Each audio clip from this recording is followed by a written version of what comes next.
안녕하세요. 사연에 빠지다의 DJ 민영입니다. 오늘도 두 가지 사연 준비되어 있는데요. 끝까지 함께 해주실 거죠? 그럼 구독과 좋아요 버튼 눌러주시고 오늘의 사연도 바로 시작해 볼게요. 안녕하세요. 저는 사연 채널을 즐겁게 보고 있는 구독자입니다. 정신없이 바쁜 와중에도 짬짬이 챙겨보는 사연 채널 덕에 늘 활력을 얻어 고마운 마음입니다. 그래서 오늘은 용기 내서 제 사연도 한번 들려드릴까 해요. 저는 간호사로 일하고 있습니다. 10년 가까이 대학병원 간호사로 눈코 뜰 새 없이 바쁘게 살아가다 작년에 개인병원으로 이직하게 되었어요. 감사하게도 대학병원에서 함께 근무하시던 교수님께서 절 좋게 봐주신 모양인지 개원하시면서 먼저 스카우트를 제의해 주셨습니다. 곁에서 오래 일하면서 환자에게도 함께 일하는 의료진에게도 늘 매너 있고 의료인으로서 최선을 다하는 모습에 내심 존경하는 마음을 품고 있던 분의 제안이었기에 기쁜 마음으로 과감히 자리를 옮기게 되었습니다.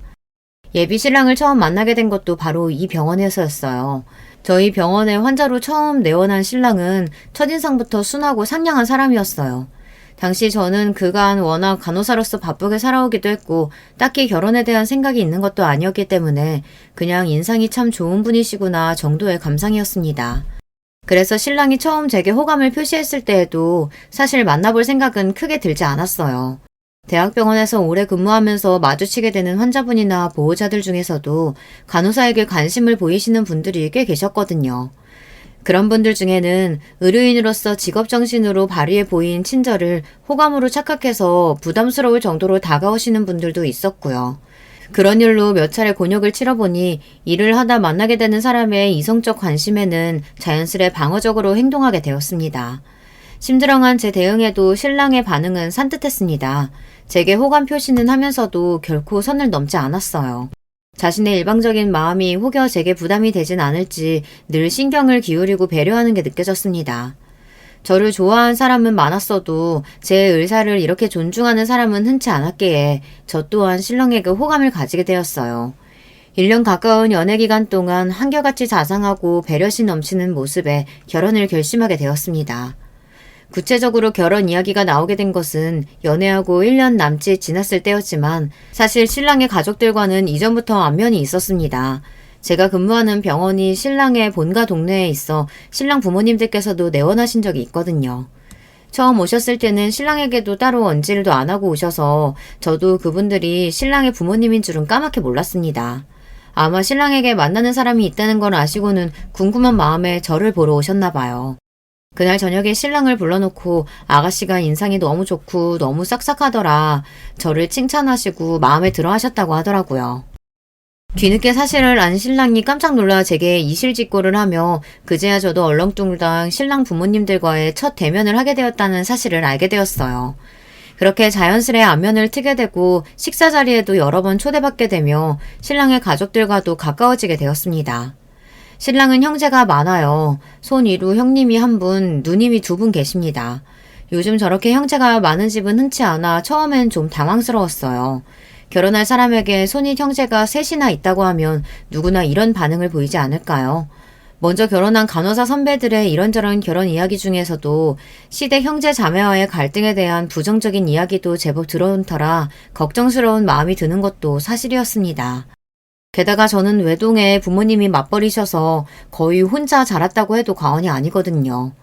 그래서 형제가 많은 집안의 분위기가 익숙치도 않고 형제가 있는 친구들에게서도 늘 형제와 다투는 이야기만 잔뜩 드러나서 그런지 신랑의 가족들과 잘 어울릴 수 있을지 염려가 되었습니다. 결과적으로는 그런 제 염려는 기우였지만요. 직접 만나게 된 신랑의 가족들은 꼭 신랑을 닮은 사람들이었어요. 누구 하나 모난 사람 없이 사람들이 참 양순하고 수다분했습니다. 처음 섞이는 저도 따뜻하게 품어주시고 마치 막내 여동생 대하듯 살뜰하게 챙겨주시는 모습에서 비로소 신랑의 성격이 어디에서 비롯되었는지 알 수 있었습니다.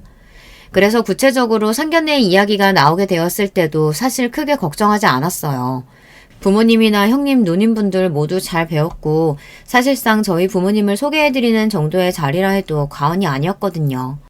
저희 부모님은 처음엔 신랑이 형제가 많다는 말에 걱정스러워 하셨지만 결혼에 적극적이지 않았던 제가 결혼 이야기를 꺼낸 것을 내심 반가워하시기도 하시며 또 독립적인 제 성향을 늘 지지해 주셨기에 흔쾌히 신랑의 가족들을 만나보겠다고 말씀하셨습니다. 그렇게 상견례 날이 다가왔습니다. 저희 집은 딱히 다른 형제가 없으니 부모님 두 분과 저 셋이 참석하였고 신랑 쪽에서는 부모님과 형님, 손윗동서가 되실 형님의 부인분, 누님 두 분과 아주버님 되실 형님의 매형 두 분께서도 참석하셔서 제법 북적이는 상견례 자리가 되었습니다.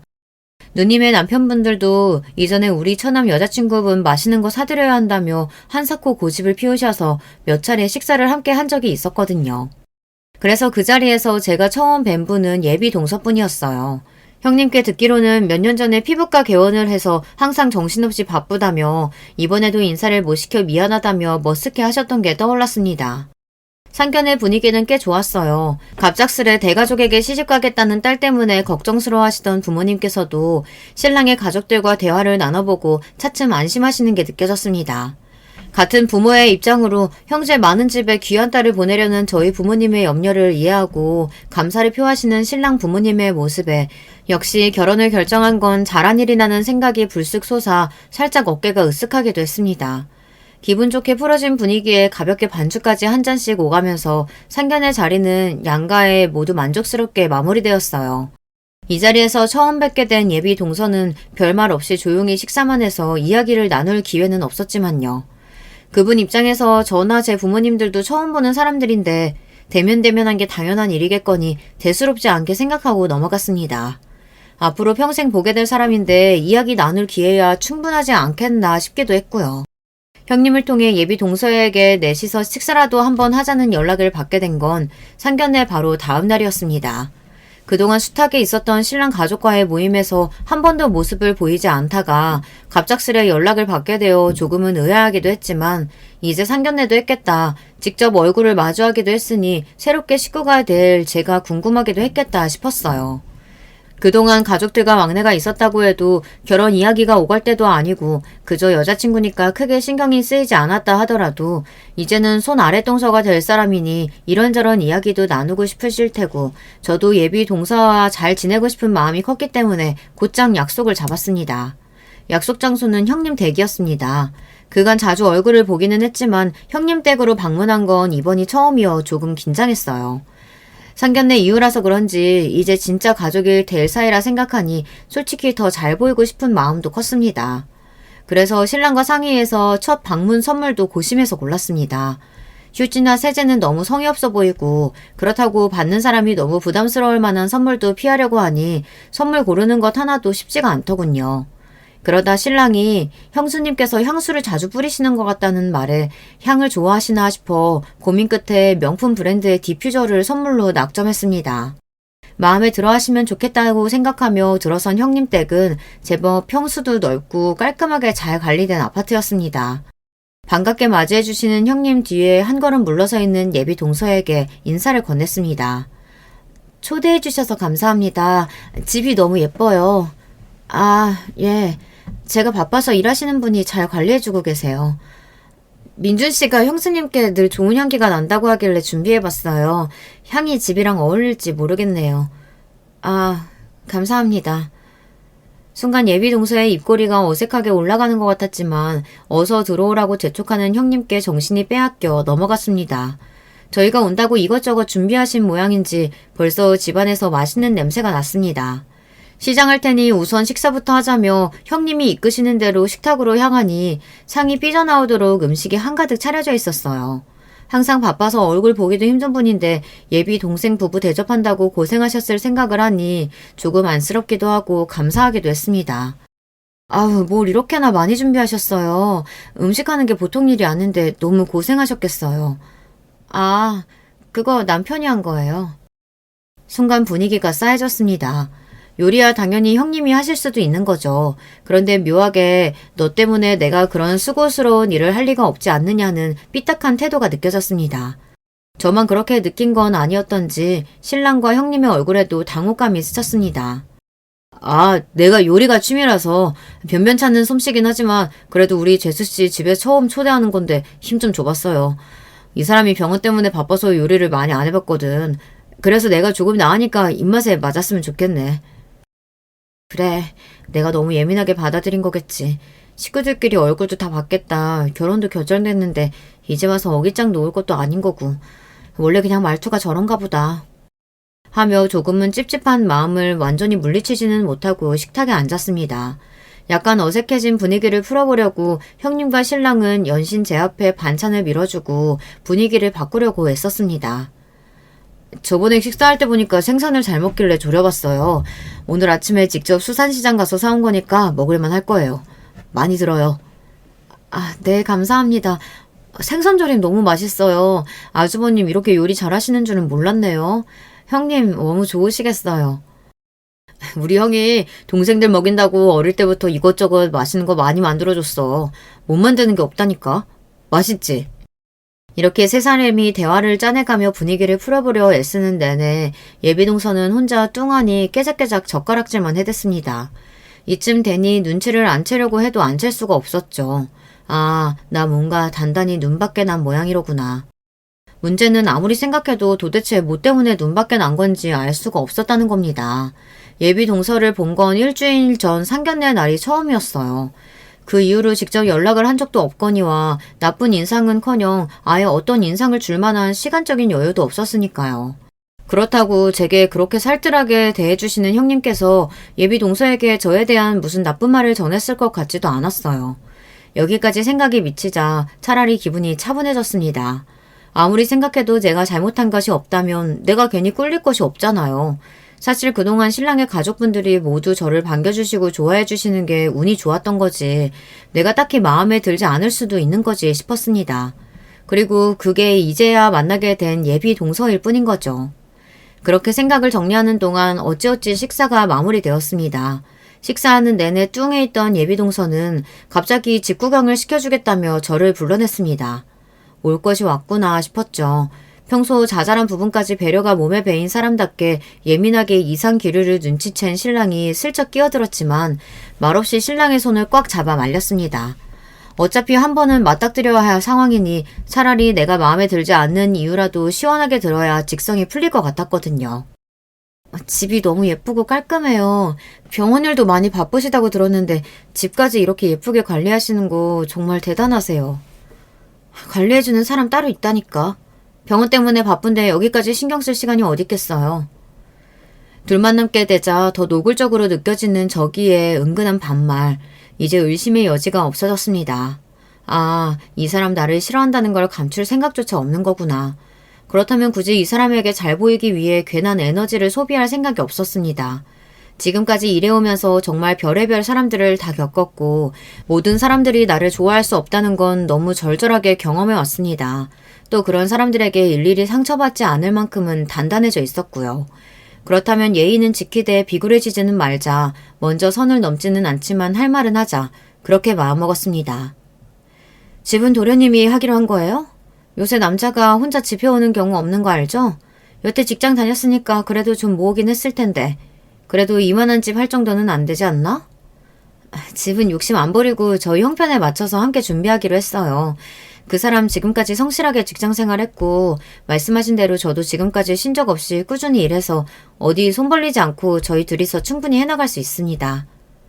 손 벌리는 거야 당연히 안 되지.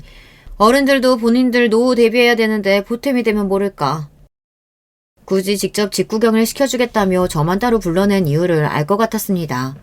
한마디로 너 이 정도 집 못 태우지 이거였겠죠. 사실 틀린 말은 아니었습니다.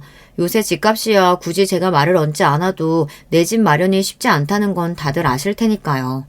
그래도 말한 대로 지금껏 제 직업에 자부심을 가지고 열심히 쉬지 않고 일해왔고 제가 가진 것 이상의 욕심을 내는 허영을 부릴 생각도 없었습니다.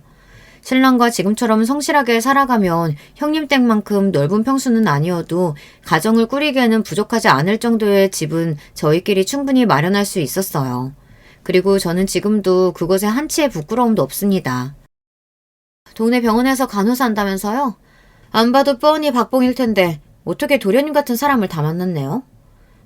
네, 그 사람이 절 좋게 봐줘서 지금까지 잘 지내고 있어요. 가족분들도 다들 반겨주셔서 참 감사해요. 요즘 좋은 사람 만나기가 쉽지 않잖아요. 형님이랑도 같은 의료인들끼리 공감도 많이 할 테고 잘 지내고 싶어요. 앞으로 잘 부탁드릴게요. 같은 의료인? 아직 집 구경하는 중이야? 후식 준비됐어. 형수님도 얼른 같이 가세요. 혹여 제가 당하고 있지는 않을까 금세 따라붙은 남편 덕에 대화는 거기서 끝이 났습니다. 뒤통수에 따갑게 달라붙는 시선이 느껴졌지만 뒤돌아보지 않고 신랑과 자리를 떴습니다. 그날 예비 동서와의 대화는 그게 마지막이었고요. 이제 완전히 분위기를 파악한 형님께서 어떻게든 제 기분을 상하지 않게 마음을 풀어주려고 애쓰시는 게 안쓰러울 정도였어요. 그러는 동안 예비 동서는 말 한마디도 안 하고 분위기를 굳히는 데 일조했고요. 미안해, 많이 당황스러웠지? 형님 댁을 나서자마자 신랑으로부터 사과의 말이 튀어나왔습니다. 사실 사과해야 할 사람은 따로 있지만 그래도 눈치 없이 굴지 않고 제 마음부터 도닥이는 신랑의 말에 괜히 눈물이 날 것 같았어요. 당당하게 행동하자고 다짐했지만 그래도 낯선 사람의 저기와 마주하는 일은 여전히 어려운 일이니까요. 제 딴에는 잘 지내보고 싶어서 신경 써서 선물까지 준비해 갔는데 그런 대접을 받으니 속으로는 마음이 많이 상했던 것 같습니다. 형수님이 평소에 말수도 많이 없으시고 바빠서 우리 식구들이랑은 자주 만날 일이 없어. 내가 신경을 많이 못 썼어. 오늘 자기 마음 많이 상했을 텐데 앞으로는 둘이 최대한 마주치는 일 없도록 내가 더 신경 쓸게. 솔직히 오늘 많이 당황스러웠던 건 맞아. 그동안 자기 가족들이 다 너무 잘해주셔서 이런 일이 생길 줄은 몰랐거든. 저는 굳이 숨기지 않고 예비 동서와 단둘이 있을 때 나눴던 대화를 신랑에게 전해주었습니다. 처음에 한 번은 그냥 넘어갈까 싶기도 했지만 나 혼자 참아봐야 상대방이 태도를 바꾸지 않으면 같은 일이 또다시 반복되리라는 건 불보듯 뻔한 일이니까요. 무엇보다 시작부터 신랑에게 감추는 일을 만들고 싶지 않았어요. 제 말을 들을수록 신랑의 얼굴이 사색이 되어갔습니다. 형수님께 반드시 사과를 받아야 한다며 답지 않게 흥분하는 신랑을 보며 그래도 이 사람이 내 편이니 당당하게 행동하길 잘했다는 생각이 들었습니다. 솔직히 별로 사과받고 싶은 생각은 없어. 방금 전까지 그렇게 말했던 사람이 갑자기 생각이 바뀐 것도 아닐 거고 그런 사람이 사과하는 게 뭐 얼마나 의미가 있겠어. 대신 앞으로는 나 안 참을 거야. 내가 불어 일을 키우지는 않을 테지만 그쪽에서 무례하게 군다면 나도 할 말 다 할 거고 싸울만 하면 싸우기도 할 거야. 그래도 괜찮겠어? 신랑은 두말 없이 제 편을 들어주었습니다. 혹여나 이런 일이 일어난다면 절대 숨기지 말고 자기한테 꼭 말해야 한다며 다짐도 단단히 받아냈고요. 신랑과 확실하게 이야기를 끝내고 나자 무거웠던 마음도 조금은 가벼워지는 것 같았습니다.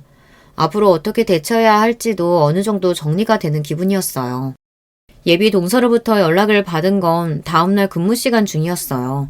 근무 중에 저장되지 않은 번호로 연락이 와서 받지 않고 넘겼더니 문자가 왔더라고요. 지금 본인 병원 근처에서 좀 보자고. 순간 눈을 의심했습니다. 본인도 피부과 개원이니까 지금이 제 근무 시간이라는 건 당연히 알고 있을 텐데 다짜고짜 나오라니요. 그것도 본인이 찾아왔다는 것도 아니고 저보고 오라니. 대번에 사람을 깔보는 듯 했던 눈초리가 떠올랐습니다. 평소 근무 중에 핸드폰을 잘 들여다보지 않는 제가 눈에 띄게 굳은 표정으로 문자를 바라보자 선생님께서도 이상한 낌새를 느끼셨는지 무슨 일이 있느냐 물으셨어요. 근무 중엔 일이 최우선이라는 평소 생각답게 금세 표정을 바꾸고 일단 일에 집중했습니다. 답장을 한 건 근무가 끝난 다음이었어요. 근무가 이제 끝나서 연락드립니다. 하실 말씀 있으신가요? 바로 전화가 오더군요. 내가 연락한 게 언젠데 뭐가 그렇게 바쁘다고 이제야 문자 한 통 덜렁 보내요? 근무정이었어요. 근무 시간에 연락하신 거면 혹시 급한 일이실까요? 손이 동서 될 사람이 연락한 거면 당연히 빨리 연락해봐야겠다는 생각 안 들어요? 끝났으면 이쪽으로 넘어와요. 손이 동서 될 사람이라고 이제 겨우 2번 본 사람이 이렇게 사람을 오라가라 해도 되는 건가요? 기가 찰 노릇이었습니다. 할 말은 굴뚝 같았지만 무려 평일 근무 시간에 당장 나오라는 소리를 해가며 해야 할 말이 있다는 게 대체 뭔가 싶어 일단 알았다고 했습니다. 그 와중에도 병원 주소는 안 보내고 병원 이름만 덜렁 이야기해서 검색을 하고 있자니 이게 대체 뭐 하는 짓인가 싶더군요. 어이가 없었지만 이 갑작스러운 사태에 대한 자초지정을 신랑에게 톡으로 남겨두고 약속 장소인 예비동서 병원 맞은편의 카페로 들어섰습니다. 바로 본인 병원 앞인데도 미리 나와 있지는 않았는지 예비 동서의 모습은 보이지 않았습니다. 도착했다는 전화에도 좀 기다리라더니 30분이 다 되어서야 못 씹은 표정으로 카페의 문을 열고 들어오는 예비 동서의 모습을 볼 수 있었습니다. 느릿느릿 제 쪽으로 걸어오는 예비 동서는 제 맞은편에 팔짱을 끼고 앉더니 한참을 말없이 저를 쳐다보았어요. 꼭 말로만 듣던 못된 시어머니 같더군요. 정작 진짜 시어머니가 될 뿐의 선한 눈매가 떠오르자 어떻게든 제 귀를 죽이려고 드는 제 눈앞에 예비 동서의 모습이 가당찮게 느껴졌습니다. 그때였습니다. 결혼 진짜 할 거예요? 순간 이게 무슨 소린가 싶었습니다. 무슨 말씀이신가요? 결혼 진짜 할 생각이냐고. 너무 기가 막혀서 말문이 탁하고 막히더군요. 순간 어이가 없어 굳어있는 제 모습을 어떻게 해석한 건지 동서의 태도가 기고만장해졌습니다. 그러더니 언제 꺼다 놓은 보리자루처럼 입 꾹 다물고 있던 사람이었는지 의심스러울 정도로 포관을 쏟아내기 시작했어요. 솔직히 어제 우리 집 와봤으면 생각이 있는 사람이면 뭔가 좀 느끼는 게 있어야 하는 거 아닌가? 결혼이 무슨 애들 장난도 아니고 고만고만하게 뭐 맞는 게 있어야 하는 거지. 이건 처져도 너무 처지는 거 아니야? 순간 놀라서 손이 덜덜 떨렸습니다. 저를 마음에 들어하지 않는다는 건 알고 있었지만 저렇게 대놓고 원색적인 태도로 나올 거라고는 생각을 못했었거든요. 요즘 세상에 부모 반대도 저렇게까지는 안 하겠다 싶을 판에 손윗동서가 저렇게 몰상식하게 본인 시동생 결혼을 파토내겠다며 상대방을 따로 불러내서 대거래한다는 게 제 상식으로는 도저히 이해가 가지 않았습니다. 처지다뇨? 제가 민준 씨한테 처진다는 뜻인가요? 그럼 도련님이 그쪽한테 처지겠어요? 무슨 당연한 소리라고 있어. 그쪽 동네 병원 간호사 한다면서. 그럼 몇 년이나 더 일하겠어? 결혼하고 일함답시고 애 낳기 전까지 좀 깔짝거리다가 집에 들어앉겠지. 집도 말이 같이 한다는 거지. 몇 년 일하다가 집에 들어앉으면 결국 그 집 다 우리 도련님이 해오는 거 아니야? 나 결혼할 때는 한창 개혼한다고 정신없을 때여도 집 딱 반반 맞춰서 해왔어. 사람이 처지면 인간적으로 챙겨올 거라도 제대로 챙겨야 기본 예의 아니야? 요새는 다들 왜 이렇게 양심이 없나 몰라. 양심... 그럼 양심이 없지. 지금 그쪽 태도가 양심 있는 사람이에요? 애초에 직업도 그래. 내가 진짜 저번에 기가 막혀서. 같은 의료인? 누굴 누구랑 비교하는 거야 진짜. 이봐요. 그쪽이랑 내가 같은 의료인이에요? 의사랑 간호사가 같은 의료인? 지금 여기 있는 사람 아무나 붙잡고 물어봐. 누가 의사랑 동네 간호사를 같은 의료인이라고 하나. 양심이 없으면 주제 파악이라도 제대로 하든가. 기도 안 차네 진짜. 말 같지도 않은 말이 이어질수록 뒷목이 뻐근해졌습니다. 도대체 저 사람은 뭐가 문제인 걸까요? 본인이 하는 말이 잘못된 말이라는 인식조차 없는 것 같았어요. 저는 간호사라는 제 직업에 사명감과 자부심을 가지고 일해왔습니다. 일이 힘들지 않았다고 하면 거짓말이겠지만 제 적성에도 잘 맞았고요. 간혹 저 사람처럼 간호사라는 직업을 얕잡아보는 사람들도 더러 있었지만 그런 그릇된 생각에 흔들리지 않을 정도로 아무나 할 수 없는 직업이라는 확신을 가지고 살아왔습니다. 또한 그러한 제 믿음을 더 단단하게 만들기 위해 일하는 와중에도 틈틈이 공부를 게을리하지 않았습니다. 간호사는 의료계 종사자로서 전문 지식을 가지고 환자를 대하는 엄연한 전문직입니다. 절대로 저런 몇 번 본 적 없는 사람들에게 양심 운운하는 폭언을 들어가며 인격적인 모독을 당할 만한 일이 아니었기에 더더욱 예비 동서의 말을 들어줄 수 없었습니다. 형님이 간호사를 어떻게 생각하시는 줄은 잘 알겠네요. 그 생각에 동의할 생각도 없지만 그렇다고 한들 형님이 저한테 이런 식으로 무례하게 굴 권리는 없어요. 결혼을 결정한 당사자인 저랑 민준 씨가 그렇게 생각하지 않고 결혼 후에 일을 어떻게 할지는 저희 두 사람이 결정할 문제지 제3자인 형님이 이래라 저래라 할 문제가 아니잖아요. 저를 몇 번이나 보셨다고 제가 결혼하고 몇 년 있다 일 관두고 집에 들어앉을지 어떻게 확신하고 그런 말씀을 하시는진 모르겠지만 양심 운운하시는 건 정말 선을 넘어도 한참 넘으셨어요. 더더욱 저는 제가 민준 씨한테 처진다는 생각은 단 한 번도 해본 적 없습니다. 제 말이 이어질수록 상대의 얼굴이 시뻘겋게 달아오르기 시작했습니다. 분노로 가득 찬 눈은 마치 감이라는 말을 내뱉는 것 같더군요. 상대가 흥분하는 걸 보자 오히려 아까의 당황한 마음이 침착하게 가라앉는 것 같았습니다. 저도 민준 씨도 똑같이 직장 생활하는 사람이고 무슨 수준 차이가 그렇게 난다는 건지 이해가 가지도 않지만 애초에 사람이 사람한테 처진이 많이 하는 소리를 하는 것 자체가 무례한 거라고요. 도대체 형님이 무슨 권리로 저한테 이런 말도 안 되는 소리를 하고 사람 상처 주려고 하세요? 제 말의 어느 부분이 버튼이 눌린 건지 예비동서의 눈이 순식간에 뒤집히는 게 보였습니다. 그러더니 이내 주변 사람들이 있는 것도 아랑곳하지 않고 고래고래 소리를 질러대기 시작했습니다. 권리? 그럼 너보다 이 집 식구로 산 나한테 권리가 있지 아직 들어오지도 않은 너한테 권리가 있겠니? 사람 말 따박따박 말꼬리 잡아가며 말대꾸하면서 곧 죽어도 형님 소리 하는 것도 마음에 안 들어. 결혼할지 안 할지도 모르는데 내가 왜 네 형님이야? 이쯤 되니 이건 대화가 아니었습니다. 대화할 생각이 없는 상대와 대화를 시도하는 것만큼 힘 빠지는 일도 드물죠. 그때였습니다. 수진아, 그만하고 형수님 바꿔. 순간 찬물을 끼얹는 것처럼 주변이 순식간에 싸해졌습니다. 아직 사태 파악이 채 되지 않았는데도 예비농소의 낯빛이 새파랗게 질린 것이 선명하게 보였어요.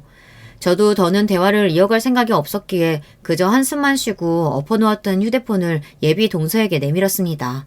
한참을 머뭇거리던 예비 동서는 이 사태를 피할 방법이 없다는 걸 깨달았는지 이윽 후 제 휴대폰을 받아들었습니다. 휴대폰을 받아드는 예비 동서의 손이 덜덜 떨리는 건 말할 필요도 없었죠. 그 정신없는 와중에도 저한테 망신당하는 꼴은 들키기 싫었는지 스피커폰 기능을 해제하고 귀에 스마트폰을 갖다 댔어요. 아무 말도 하지 않고 그저 신랑이 하는 말을 듣는 예비동서의 시시각각으로 변하는 얼굴이 제법 볼만했습니다. 도대체 무슨 말을 하길래 아까 내게 보였던 그 오만방자한 태도는 쏙 들어가고 불쌍하기 짝이 없는 꼴이 되었는지 순간 측은한 마음이 들기도 했지만 다시 직전에 아득바득 절 깔아뭉개지 못해 안달이 났던 모습을 다시금 떠올리며 누가 누굴 걱정하나 지금 이런 상황에 처한 나나 걱정해야지 마음을 다잡았습니다. 통화가 끝났는지 예비동서는 제 쪽을 쳐다보지도 않고 테이블에 스마트폰을 올려두고는 황급히 자리를 떠났습니다. 저는 아직 끊어지지 않은 전화를 붙잡고 대체 무슨 말을 했냐고 물었지만 신랑은 묵묵부답이었습니다. 그 난리를 통화로 다 전해들었으니 신랑도 제게 얼마나 민망하겠어요. 그저 데리러 올 테니 조금만 기다리라는 말로 전화통화를 마쳤습니다. 사실 저도 통화를 할 생각까진 못했어요. 그래도 무슨 말을 듣게 될지 모르니 녹음 정도는 생각해봤지만 약속 장소로 나오기 전 보낸 톡을 확인한 신랑의 태도는 단호했습니다. 처음엔 아예 본인도 같이 나가겠다고 하는 걸 한사코 말렸습니다. 가뜩이나 나를 도끼눈 뜨고 보는데 시동생이 같이 나오면 또 나를 뭐라고 생각하겠느냐. 자기가 같이 나가면 나한테 하려던 말을 그대로 하겠느냐. 겨우겨우 뜯어 말린 결론이 통화 연결이었습니다. 도대체 무슨 말씀을 하시려고 너한테 이렇게까지 경우 없이 행동하시는 건지 나도 직접 들어봐야겠다는 신랑의 성화에 도저히 잠재울 수 없었거든요. 그 결과가 이렇게까지 참담하리라고는 저도 예상 못했지만요. 저를 데리러 온 신랑은 제 앞에서 차마 고개를 들지 못했습니다.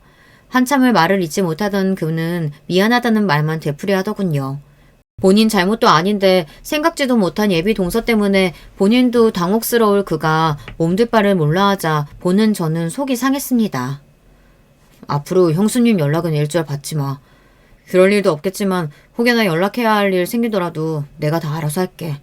앞으로 절대 부딪히는 일 없도록 할게. 미안해 정말. 저 역시 더는 이런 피곤한 일을 겪고 싶지 않았기에 신랑이 하자는 대로 따르기로 했습니다. 신랑의 가족들 모두와 정말 잘 지내고 싶었던 건 진심이었지만 제 직업적, 인간적 자존감까지 깎아가며 저를 조금도 존중하지 않는 사람에게 숙이고 싶진 않았습니다.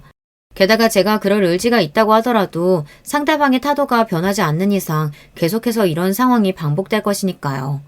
그건 형님과 각별한 사이인 신랑에게도 분명 상처가 될 만한 일이었으니까요. 그렇게 소동은 일단락 되는 듯 했습니다. 예비 동서로부터 또다시 연락을 받기 전까지는요. 야, 너 야비하게 도련님까지 끌고 오더니 내 남편한테까지 쪼르르 일러바쳤니? 네 결혼 깨질까봐 남의 가정 파탄내겠다는 거야 뭐야? 뭐 이런 독해 빠진 게 다 있어. 갑자기 벼락같이 들이친 호통에 어안이 벙벙해졌습니다. 신랑과 이야기한 후로 몇 번 예비 동서 핸드폰으로 연락이 왔지만 받고 있지 않았었는데 제가 연락을 받지 않으니 모르는 번호로 연락을 해온 모양이에요. 형님이세요? 저번에 그렇게 쏟아내고도 아직 할 말이 남으셨나요? 계속 그런 식으로 말씀하실 거면 저는 할 말 더 없으니까 이만 끊겠습니다. 별것도 아닌 게 건방지게 동네 간호사 나는 주제에 뭘 믿고 나한테 이따 이러고는데 너 동네 장사 한 다리 건너 하나면 다 아는 사람이야. 그나마 지금 다니는 데서도 잘리고 싶어? 이런 싸가지 없는... 더 듣지도 않고 전화를 끊어버렸습니다. 아주 말끝마다 동네 간호사, 동네 간호사. 이쯤 되면 진짜 해보자는 거지 싶었습니다. 자기가 뭐 얼마나 대단한 의사길래 다른 병원 간호사 밥줄까지 끝내 만에 함부로 말하는지 화가 머리 끝까지 뻗쳐올랐습니다.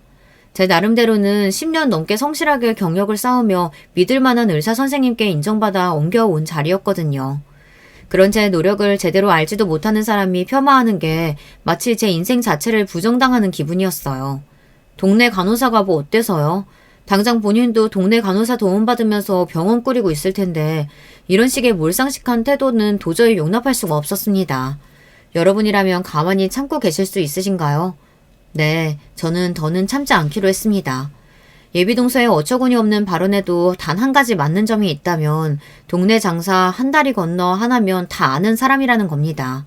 물론 그건 예비동서에게도 예외가 아니죠. 간호사 밥줄 그렇게 함부로 경솔하게 언급하는 사람이 본인 병원 간호사라고 극진히 대접해 줄까요? 저는 그날 바로 피부과에서 근무하는 동료 간호사들에게 연락을 돌렸습니다. 예비동서의 피부과가 제가 근무하는 지역과 그리 멀지 않은 탓에 연결고리는 금방 찾을 수 있었어요. 아니나 다를까 그간 전적이 아주 화려하더군요.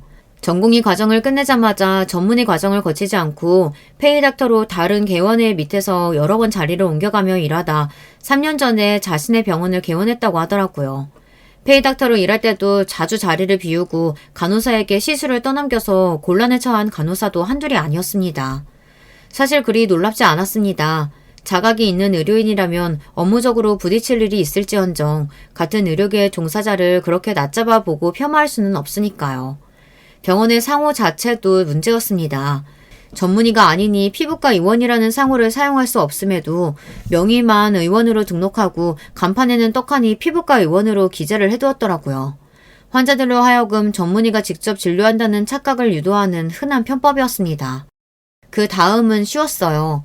우선 평일에 하루 연차를 쓰고 예비동서 병원이 있는 지역에 사는 친구에게 부탁해 그 지역에서 회원수가 가장 많은 맘카페에 게시글을 올렸습니다. 피부과 전문의가 아님에도 불구하고 간판에 떡하니 피부과 의원으로 기재해 소비자들을 우롱하는 어떤 동네 피부과에 대해서 말이죠. 당연히 누구나 피부를 전문으로 다루는 피부과 전문의에게 진료와 치료를 받고 싶지 않겠어요.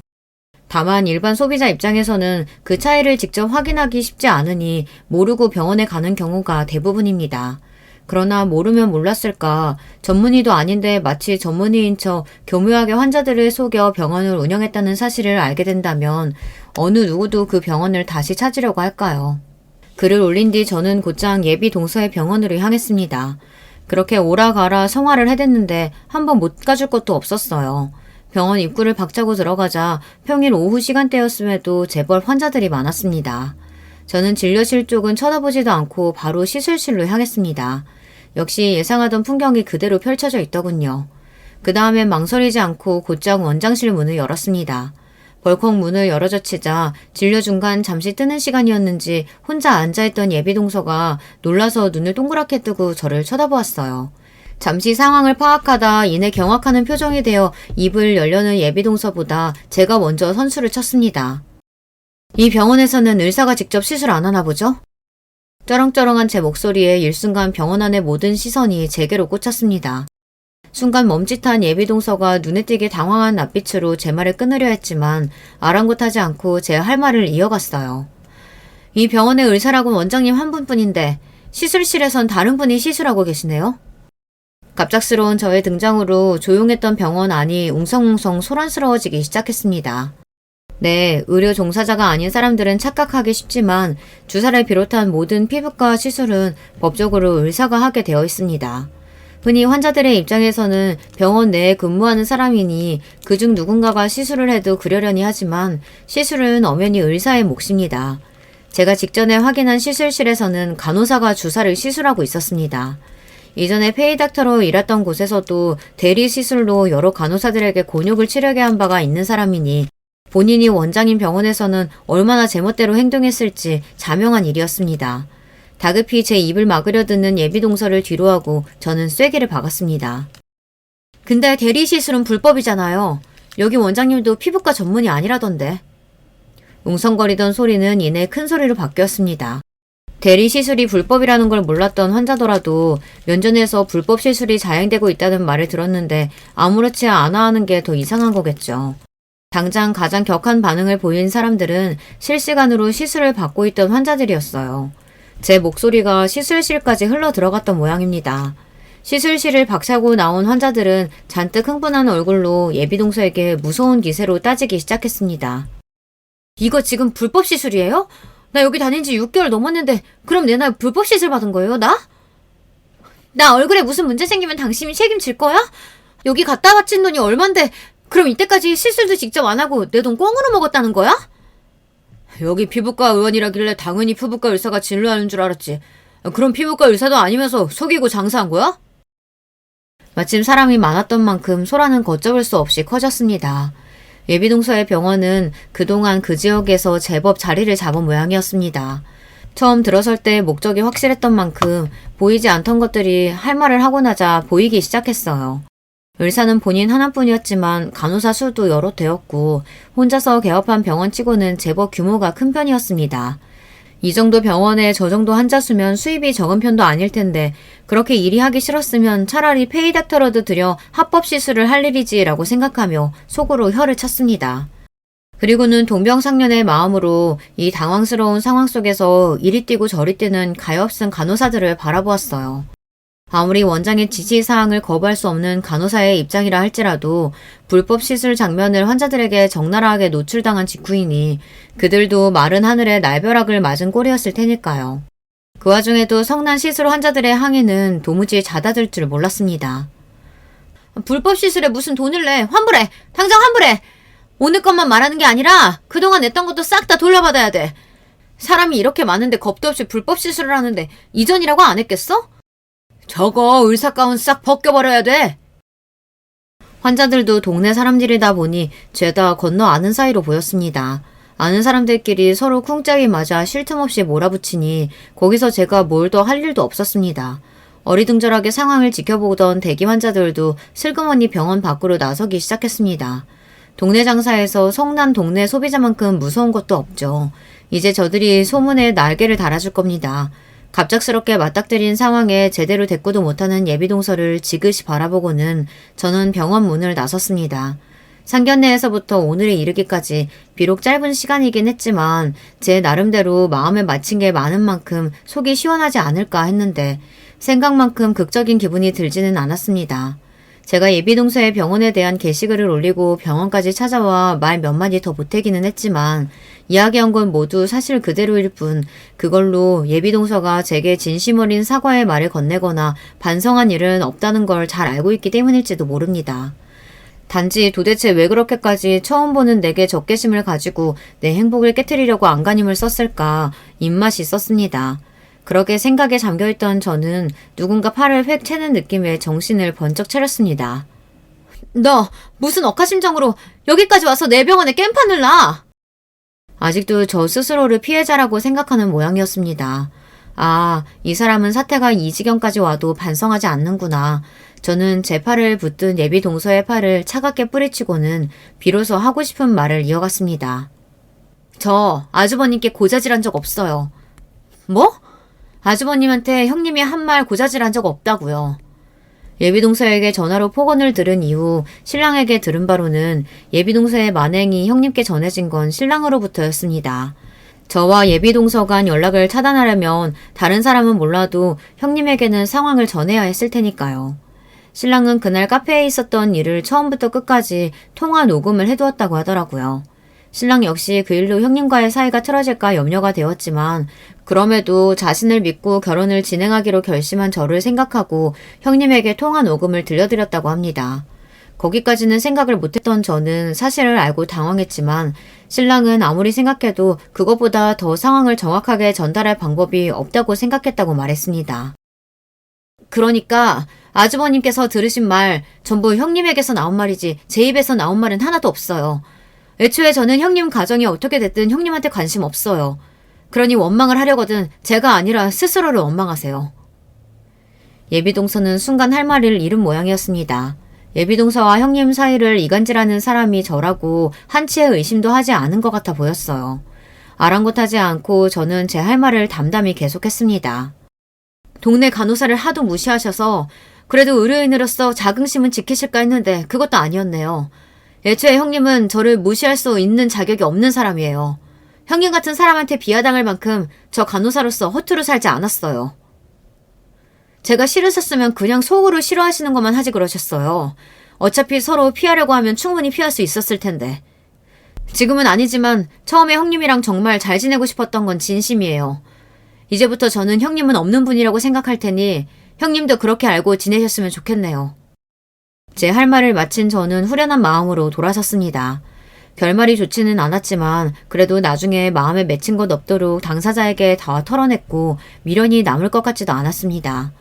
물론 결혼을 준비하는 와중에 뜻하지 않게 겪지 않아도 될 좋지 않은 일들을 겪게 되었지만 모든 사람이 다 내 마음 같을 수는 없는 거겠죠.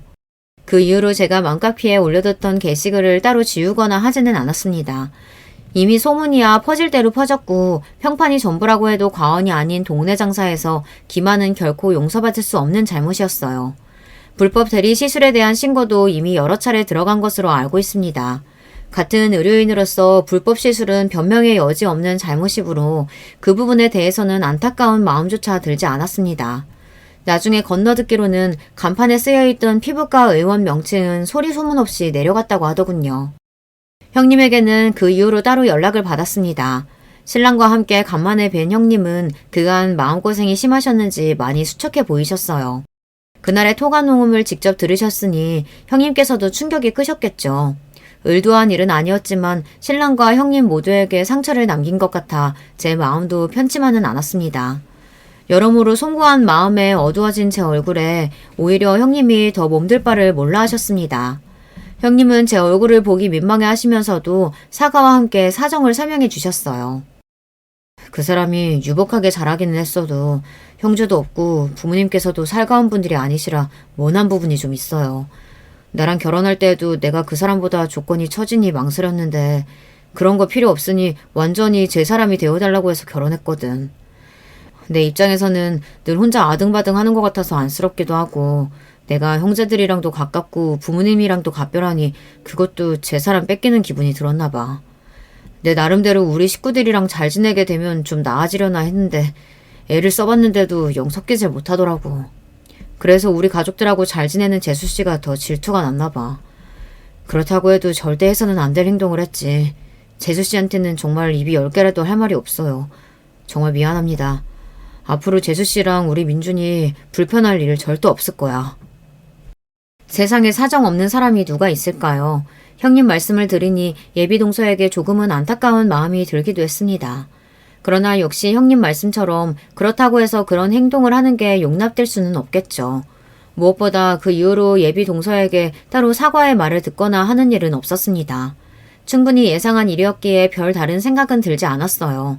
그보다 이 일로 혹여나 신랑과 형님의 사이가 틀어지지 않을까 걱정했던 일이 일어나지 않았다는 것으로 만족하기로 했습니다. 결과적으로 결혼식은 가족들의 사랑과 배려 속에서 행복하게 잘 치러졌습니다. 이제는 정말로 법적으로 제 손윗동서가 된 예비동서만 빼고요. 그 과정을 가족들에게 이해시키기 위해서 신랑과 형님이 나머지 가족분들에게 어떤 이야기를 했는지 저는 구체적으로 알지는 못합니다. 신랑과 형님은 제가 했던 약속 그대로 그 이후로 제가 동서 때문에 불편한 일은 일절 만들지 않았습니다. 가족들 역시 대강 사정을 알게 된 듯 했지만 불어 제 앞에서는 내색하지 않으려고 하시는 게 눈에 보였어요. 저 역시 그 이후로 동서와 연락을 한다든가 직접 대면하는 일은 없었습니다. 여전히 저를 살뜰하게 잘 챙겨주시는 시댁 가족들을 볼 때면 가끔 이 사이에서 어울리지 못했다는 동서가 문득 생각날 때도 있었지만 그저 이렇게 지내는 관계라는 것도 있는 거겠죠. 물론 모든 식구가 처음 만났을 때처럼 화목하게 오순도순 지낼 수 있다면 그보다 더 좋을 수는 없겠지만요. 저를 위해서도 또 형님을 위해서도 서로 거리를 두고 각자의 삶을 살아가는 게 나을 수도 있다는 점을 받아들이고 지내기로 했습니다. 지금까지 이렇게 지내는데 큰 불만은 없습니다. 저는 제 결혼 생활과 시댁 식구들과의 관계에 충분히 만족하고 있고 여전히 간호사로서 하루하루를 열심히 살아가고 있습니다.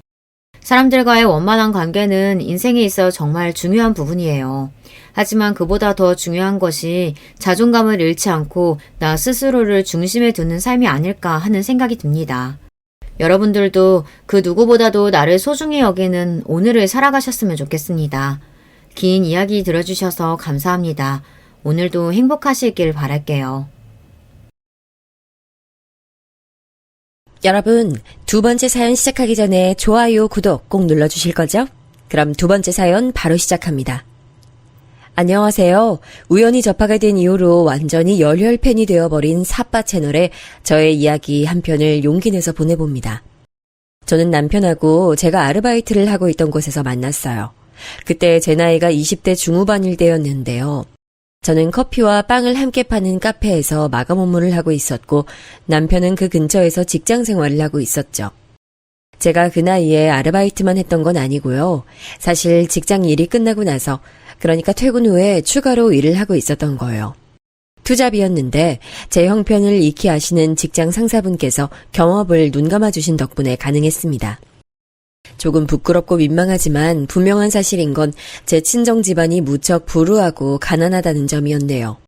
그래서 저는 남편이 저에게 호감을 내비쳤을 때 망설이지 않고 딱 선을 그었어요. 저기 오빠, 저에게 관심 보여주시고 잘해주시는 건 진심으로 감사한데요. 제가 말씀드렸다시피 낮엔 직장 다니고 밤엔 아르바이트 하는 거라서 시간 자체를 내기가 힘들어요.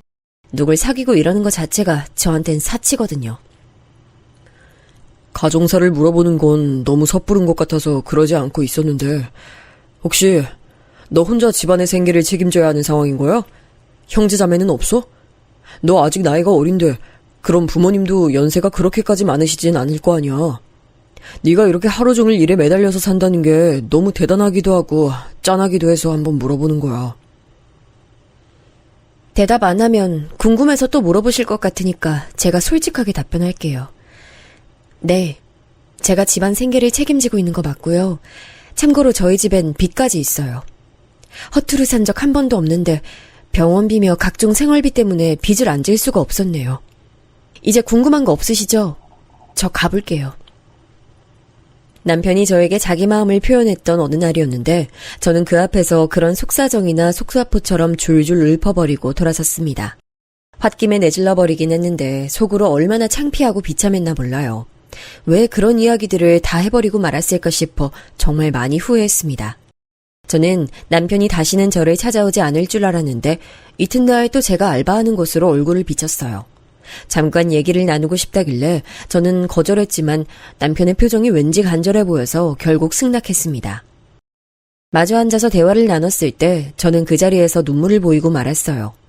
다름 아니라 그때 남편이 자기 얘기를 해줬거든요. 나도 내 얘기를 좀 해줄까 싶어. 나는 위로 누나 2명, 아래로 남동생 1명 있는 4남매 집안 셋째야. 그리고 엄청 가난해. 누나들은 둘 다 중학교까지만 나오고 바로 취업 전선에 뛰어들었어. 그만큼 집안 형편이 너무 어려웠으니까. 그런 집안 사정이 있을 줄은 몰랐어요. 늘 웃는 얼굴만 하고 계셔서 구김살 없이 자라오셨을 줄로만 알았어요. 제 착각이었네요. 그간 제멋대로 남편이란 사람을 겉모습으로 판단하고 재단했던 거였죠. 사실 남편은 저 못지않게 힘든 가정 환경에서 자라난 사람이었고 그로 인해 저에게 자기 마음을 꺼내어 보이기까지 많은 용기가 필요했던 거였더라고요. 남편의 진솔한 얘기를 들은 그날 저는 저도 모르게 남편의 손을 맞잡고 말했습니다. 그것으로 조심스러운 연애가 시작됐죠. 저희는 미천이 없었지만 서로만 보고 결혼에 골인했어요. 그야말로 아무것도 없는 저희 집안에서는 허락을 구하고 자시고 할 것도 없었고요. 문자라면 시댁이었는데 저를 마음에 안 들어 했다기보다는 탐탁지 않아 했어요. 이왕이면 집안에 도움되는 며느리가 들어왔으면 좋겠는데 굳이 이렇게까지 사정 어려운 사람하고 결혼해야겠니 너는? 어? 아이 형서가 엄마가 너무 속이 상한다. 엄마, 나 이 사람 정말 많이 사랑해요. 부디 너그러이 봐주세요. 정말 잘 살아볼게요. 시누이들도 저의 존재를 떨떠름하게 여겼고요. 반기지도 싫어하지도 않고 그저 어색하고 별로 달갑지 않은 느낌으로 저를 대하더군요. 시아버지께서는 이때 건강이 악화되셔서 요양원으로 가시니 마시니 하고 있을 때였네요. 어쩌면 그래서 제가 남편하고 더 반대를 안겼고 결혼했던 것일 수도 있어요. 그렇게 얼렁뚱땅 성사되었던 저희 부부 결혼과는 다르게 무척 요란한 경우가 집안에 생겼습니다. 그건 바로 남편 남동생인 저에게 서방님 되시는 분의 결혼이었는데요. 동서가 무척 잘 사는 집 딸이었기 때문이에요. 저희 같은 사람에게 소위 강남 출신이라는 건 다른 세계처럼 느껴지는 요소인데 동서가 그렇더라고요. 강남에 집이 있는 집안의 딸이었어요. 그런데 인상에 성격이 드세다는 게 보였고 성형을 여러 군데 한 게 딱 눈에 들어오더군요. 거울을 자주 보면서 자꾸 얼굴을 확인하는 점에서 외모를 엄청 신경 쓴다는 걸 알 수 있었어요. 동서는 뚜렷한 직업은 없었지만 집안이 잘 살아서 그냥 살고 있는 경우였어요. 저 같은 사람은 상상도 못할 일인 거죠. 참고로 서방님이 무척 잘생기셨습니다. 시부모님의 얼굴에서 좋은 점만 조합을 한 얼굴이에요.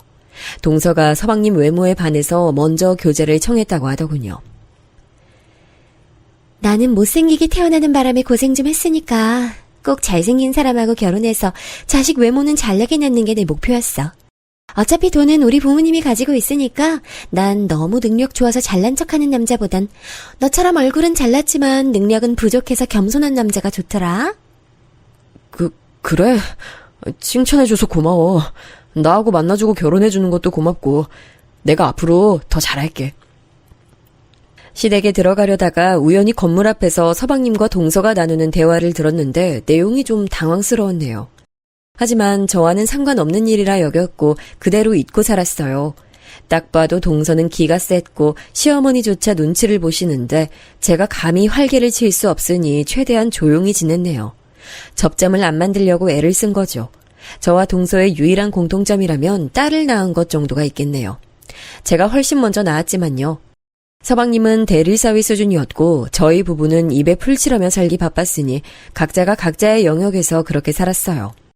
그러던 때 갑작스레 정말 허망하게도 남편이 세상을 떠났습니다. 한겨울이었는데 길바닥에서 심장마비를 일으켰어요.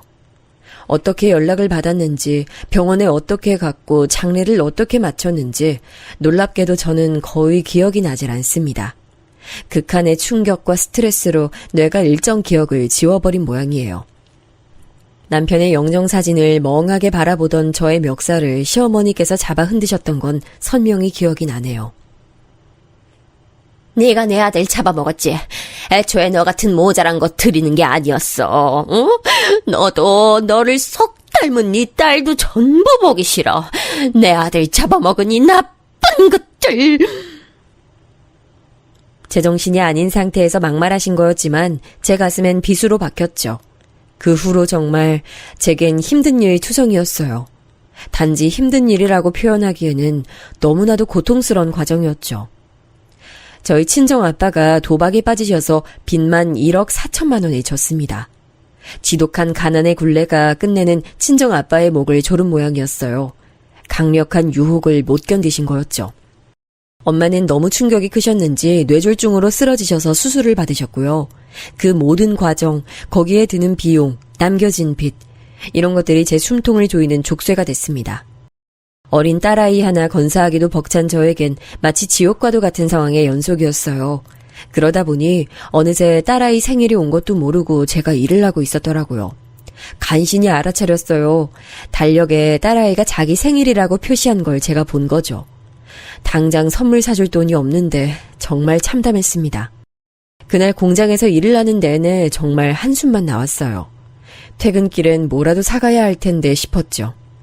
귀가하던 제 눈에 햄버거 전문점에서 붙여놓은 광고 전단이 보였어요.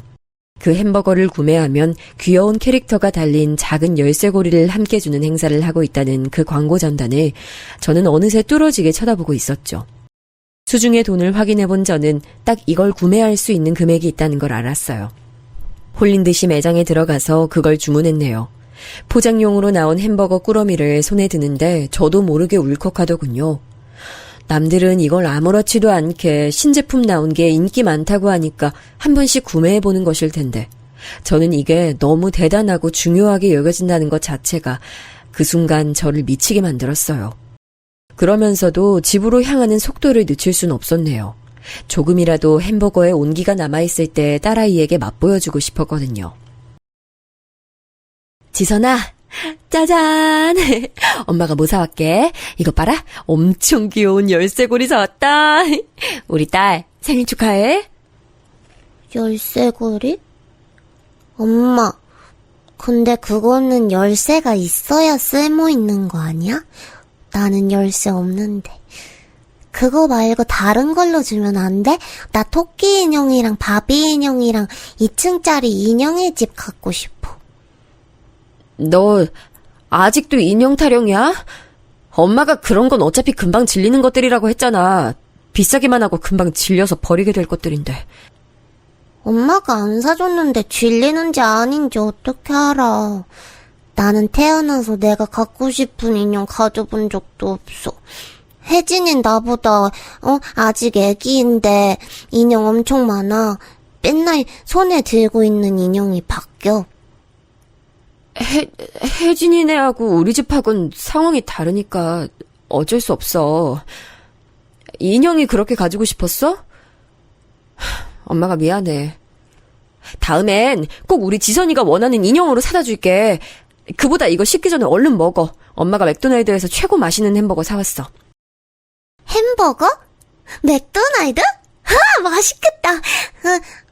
엄마 근데 혹시 케이크 없어? 나 생일 촛불 후 부는 거 하고 싶은데. 생일날에 케이크에 촛불 꽂고 소원 빈 다음에 후 부는 거라고. 놀이터에서 만난 언니들이 그랬어. 나는 소원 어떻게 빌어, 엄마? 아무렇지 않은 척 햄버거 포장지를 까주고 있었지만 딸아이의 말에 저는 얼굴이 후끈거렸습니다. 햄버거 위에다가 생일 초라도 켜주고 싶은데 집에 그것마저도 없더라고요. 생전 생일 케이크를 할 일이 없으니 집에 그런 것들이 아예 없는 거였죠. 딸아이가 먹기 좋도록 가위로 햄버거를 4등분해서 잘라줬는데 그러면서 제 가슴도 찢겨나갔어요. 딸아이가 제 얼굴을 빤히 쳐다보더니 아무 말 없이 그걸 집어먹기 시작했거든요. 갖고 싶은 거, 원하는 것을 때를 써봐도 이뤄질 리 없다는 걸 인지하고 체념한 듯 보면서 그게 정말 제 가슴을 찢어 발견했어요. 딸아이는 조용히 햄버거를 먹으며 열쇠고리를 만지작거렸는데 그때 제가 아차 싶었습니다. 그 열쇠고리에 붙어있는 비닐에 맥도날드 로고가 새겨져 있었거든요. 따로 구매하는 상품이 아니라 누가 봐도 맥도날드 증정품임을 알 수 있는 증거였습니다. 딸아이도 그 부분을 빤히 들여다보고 있었어요. 하지만 아무 말도 않고 햄버거를 마저 먹더군요. 근데 엄마 안 먹어? 엄마는 햄버거 없어? 응? 아니야. 엄마는 밖에서 많이 먹고 들어왔어. 우리 지선이만 맛있게 먹으면 돼. 나 이제 배불러서 그만 먹을래. 햄버거 그만 먹고 싶어. 왜? 더 먹지 않고. 아직 2조각이나 여기 남았잖아. 지금 먹기 싫으면 이따가 마저 먹어. 엄마가 이거 잘 밀봉해 놓을게.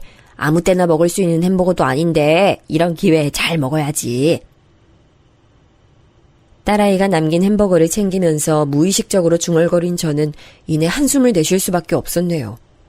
아무 때나 먹을 수 있는 게 아니라느니 딸아이 앞에서 그런 표현을 쓰고 싶었던 건 결코 아니거든요. 제가 변명이라도 해보고 싶었는데 딸아이가 어깨를 축 늘어뜨린 채로 자리를 뜨는 모습에 말문이 턱 막히고 말았습니다. 한 손엔 증정품 열쇠고리를 쥐고 다른 한 손으로는 기증받은 동화책을 넘겨보며 구석에서 그렇게 조용히 시간을 보내는 딸아이를 지켜보는 제 심정을 말도 못하게 참담했죠. 지금도 이렇게 막막한데 앞으로 1년, 2년 더 지나면 어떻게 될까? 그때가 됐다고 뭔가 상황이 나아지고 해결이 될까? 하늘에서 돈벼락이 떨어지지 않는 이상 절대 불가능하겠지. 지선이가 학교 다니면 이제 친구들하고 확연히 사는 수준이 비교될 테고 사교육도 어려우니 학업도 뒤처질 테고 그렇게 남들보다 못한 출발선에서 인생 시작했다는 걸 지선이도 점점 알 텐데 나는 왜 잘난 인생도 아니면서 뭘 물려주려고 아이를 낳았을까? 내가 무슨 오만으로 그리 굴었을까? 제 자신에 대한 혐오가 치밀어 올랐어요. 간신히 버텨왔을 뿐 저는 내내 정신적으로 지쳐 있었던 상태였기에 점점 걷잡을 수가 없었죠. 둘도 아니고 딱 하나 있는 내 새끼 생일날에 번듯한 선물 하나 사줄 수 없는 부모. 과연 이게 부모 자격이나 있는 것인지, 자식은 이런 부모 밑에서 태어나고 싶어서 태어난 게 아닐 텐데 그럼 너무 불행한 일생이 아닐지, 이런 생각들을 하면서 저는 차라리 내가 죽는 게 내 딸에겐 낫지 않을까 하는 결론까지 도달했습니다. 저 같은 엄마는 영특한 제 딸아이의 인생에 앞으로 걸림돌로 작용할 것만 같았어요. 침대 하나 없이 바닥에 이불 깔고서 곤히 잠든 딸아이의 인생은 이 좁은 공간보다 부디 큰 세상이기만을 바랐습니다. 이때 제가 너무 정신적으로 우울하고 피폐했어요. 어린 딸을 보며 어떻게든 힘을 내고 견뎌내야 하는데 자꾸만 구겨진 햄버거 포장지가 제 눈에 들어왔죠. 딸아이 생일날 간신히 햄버거나 사주면서 맥도날드의 인기 제품이라는 소리나 하는 제 처지가 초라하고 볼품없었습니다. 공장에서 일을 하는 동안에도 제 기분과 마음은 공허하게 어딘가로 떠나 있었죠. 휴게 시간을 이용해 바람을 쐬고 싶어서 근처 빌딩에 올라가 본 저는 무심코 그 난간 앞에 서서 빤히 아래를 내려다봤습니다. 여기서 떨어지면 어떻게 될까? 아플 거란 생각보단 자유로워질 거란 생각이 훨씬 앞서더군요.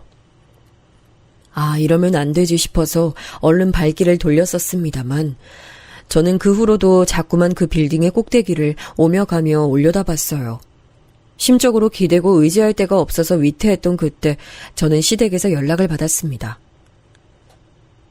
올해 형석이 기일인 목요일이라서 모이기도 힘들고 또 그 주말엔 다들 일정이 이미 있다 하고, 그래서 차라리 한 주도 이르게 그냥 모여서 얼굴들이나 서로 보고 밥 한 끼 먹으면 좋겠네.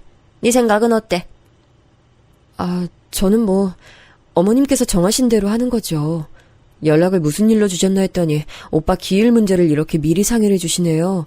아주 감사합니다. 너 지금 나를 비꼬는 거야?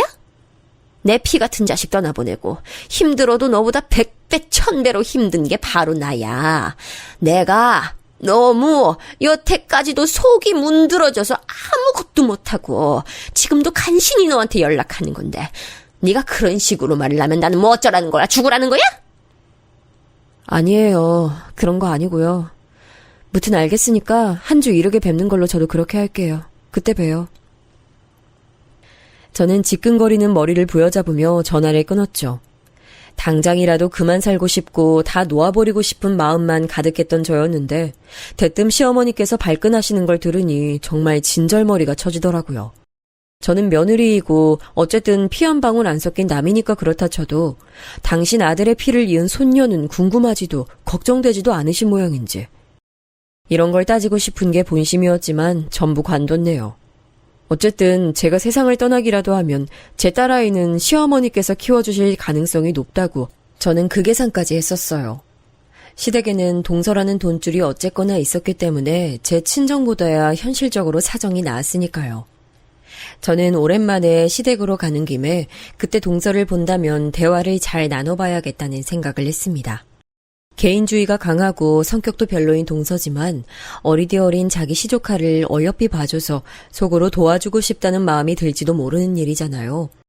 저는 그런 심란한 생각들을 복잡하게 하며 그날 딸아이의 옷을 최대한 깔끔하게 신경 써서 잘 입혀갔습니다. 시누이들이 저를 보자 떨떠름한 표정을 하며 눈짓으로 인사해줬고요. 저는 고개 숙여서 꾸벅 인사를 올린 것과 상반됐네요. 이윽고 시어머니께서 다가오셨죠. 너 이제 왔니? 그래. 지선이도 왔구나. 우리 지선이는 갈수록 자기 엄마만 쏙 빼닮아가네. 어째 이렇게 외탁을 했을꼬? 어머님, 아이 보시자마자 그런 말씀 하시는 건 아닌 것 같은데요. 저희 아이 오빠랑 저를 골고루 닮기도 했고요. 얘는 참 무슨 인사치레 한 번을 못하게 하니. 아이 콧대 높게 도도하게 굴어야 할 며느리는 정작 따로 있는데 왜 얘가 이러는 거야? 아유, 난 참 이해가 안 된다. 아이고, 우리 형석이가 어쩌다 이렇게 초복이 박복했는지. 시어머니께서 그렇게 말씀하시는 게 너무 기가 막혀 저는 그저 쓴웃음만 지었어요. 제 앞에서 그런 말씀을 하셔서 당신이 얻는 이득이 뭐라고 그리 구시는지 정말 알 길이 없었네요. 제가 이때 스스로도 확 느껴질 만큼 살이 엄청 빠져 있었고 안색도 안 좋았건만 그런 건 전혀 언급 안 하시는 시어머니를 보며 정말 남이구나라고 생각했습니다. 불편한 식사가 다 끝나고 저는 아이들이 있는 작은 방으로 향했어요. 그런데 동서도 마침 그 방으로 들어오더군요. 명품의 문외한인 제가 보기에도 명품으로 보이는 옷을 빼입은 동서는 단정하게 입는 것에만 치중한 제 옷차림과 비교가 됐어요. 그건 아이들 옷도 마찬가지였는데 동서가 저랑 제 딸아이 옷을 번갈아서 쳐다보더니 이내 팔짱을 낀 자세로 피식 웃더라고요. 자기가 먼저 이런저런 말을 늘어놓더군요. 우리 혜진이가 다음 달에 생일인데 이것저것 준비하려면 바빠서요. 동네 엄마들도 다 불러야 하니까 미리 상의할 것도 있고요. 아이 생일에 그 정도까지 준비할 거리가 있나? 혹시 뭐 어디 장소 대관이라도 하는 거야? 그럴까 싶어요. 레스토랑 먼저 생각했는데 초대받는 입장에선 요즘 뷔페가 가장 좋다길래 저도 지금 그럴까 어쩔까 고민하고 있네요. 아이들도 기본적으로 뷔페 가면 많이 먹진 못하더라도 구경하고 음식 종류 배우고 이러는 것들 재밌어 하잖아요. 괜찮겠죠? 그러고 보니까 지선이는 생일날 뭐 했어요? 올해 생일 이미 지났나? 동서가 그렇게 묻는데 갑자기 제가 꿀먹은 벙어리라도 된 것처럼 입이 다물리더라고요. 제 난처한 표정을 보면서 동서는 피식 웃었죠. 그러더니 자기 딸하고 손장난치며 놀고 있었던 제 딸을 부르더군요. 지선아, 우리 지선인 생일날에 뭐하고 놀았어? 선물 뭐 받았어? 어디 좋은 데 놀러 갔어? 네?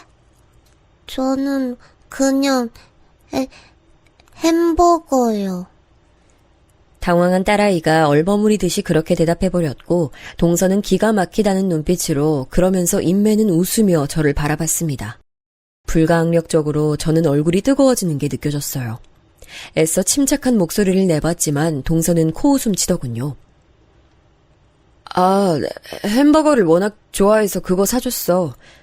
근데 혹시 동서가 더 맛있는 거 사주겠다고 하면 사양하진 않을게. 어머, 정말요? 그럼 그럴까요? 우리 지선이 한창 잘 먹고 잘 클 나이인데 생일에도 꼴랑 햄버거 먹었다는 게 저는 왜 이렇게 마음이 아플까요? 정말 그걸 먹고 싶어서 먹은 게 아니라 기껏 먹은 게 그 정도 수준이었다는 것이 훤하게 읽혀서 그런 걸까? 우리 혜진이 생일날 뷔페에서 파티하게 되면 지선이도 초대해줄까 싶네요. 뷔페, 초대라는 단어가 솔깃했는지 딸아이가 얼굴이 금세 환해졌어요.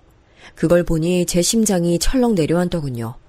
이렇게라도 딸아이가 멋진 뷔페에 가서 체험을 하게 된다면 좋을 거란 생각이 들었어요. 바로 그때 동서가 믿을 수 없는 말을 제 딸아이에게 꺼냈습니다. 그런데 어쩌지? 이 세상엔 공짜가 없는 법이거든. 원하는 게 있으면 값을 내야 하는 게 당연한 거야. 우리 지선이도 이 정도는 알고 있지? 슈퍼에 가면 돈 내고 물건 사잖아. 뷔페에 가고 싶으면 값을 내야 되는 거야. 저는 돈 없는데요. 뷔페는 음식 아주 많이 있는 곳 아니에요? 그런 데는 비싸니까 저는 돈이 없는데. 어머나, 그래?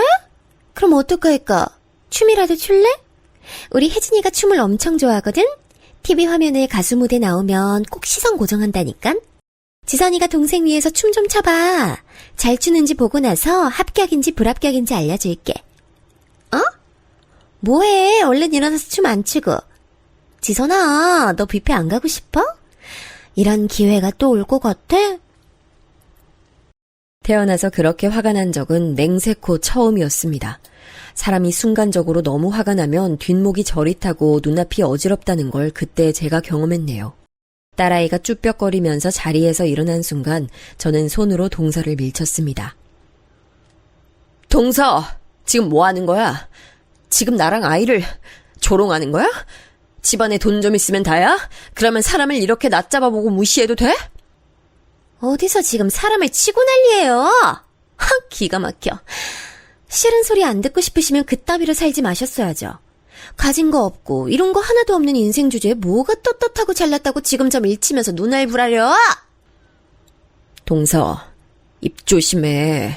본인이야말로 자기 힘으로는 하나도 한 거 없고 잘난 것도 없고 그저 부모 잘 만나서 호의호식하는 주제에 사고방식 너무 건방진 거 아니야? 뭐라고? 거렁뱅이년이 지금 나랑 같은 시댁 뒀다고 해서 감히 나한테 그딴 망발을 짓거려? 야, 원래 같았으면 넌 나랑 한 공간에 있지도 못했어. 너랑 나는 사는 세상이 다르고 계급이 다르다고. 흙수저 물고 태어나서 자식한테 물려줄 것도 그것밖에 없는 너보단 내 인생이 훨씬 가치 있고 빛나거든? 자식한테 돈은 물려줄 수 있을지 몰라도 교양은 가르쳐주지 못하겠네. 동서 수준 보면 혜진이가 커서 어떻게 될지 빤히 다 보여. 어떻게 되기는? 귀엽고 예쁘게 크겠지? 이미 떡잎부터 이렇게 잘났잖아. 외모도 재력도 다 가진 우리 혜진이는 커서 연예인 될 거야. 내가 이미 그렇게 정해놨어. 중학교 들어가기 전에 모델 시키고 연기시키고 그럴 거야. 내 꿈이 내가 못한 걸 내 자식이 이뤄주는 거거든? 우리 혜진이는 자기가 성공하는 길을 이미 다 준비해둔 나를 세상에서 가장 존경하고 사랑할 텐데 너는 어떡해? 자기한테 시궁창 같은 현실만 보여주는 너를 과연 지선이가 존경하고 사랑해 줄까? 동서가 손으로 입을 가리고 푸흡 소리를 내면서 계속 웃어대는데 정말 속이 뒤틀리더군요. 이렇게 못돼 처먹은 사람은 난생 처음이었습니다.